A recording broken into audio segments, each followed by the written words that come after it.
Ramazanı, rəhmət dolu her bir anı. Bu ayda zəncirləyər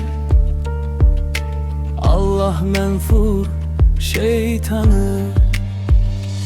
Yaxşı ki varsan, benim Allahımsan, böyük yaradansan sen, rəhm eləyənsən, əhv eləyənsən, mərhəmətlisən.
Bir ayın sultanı,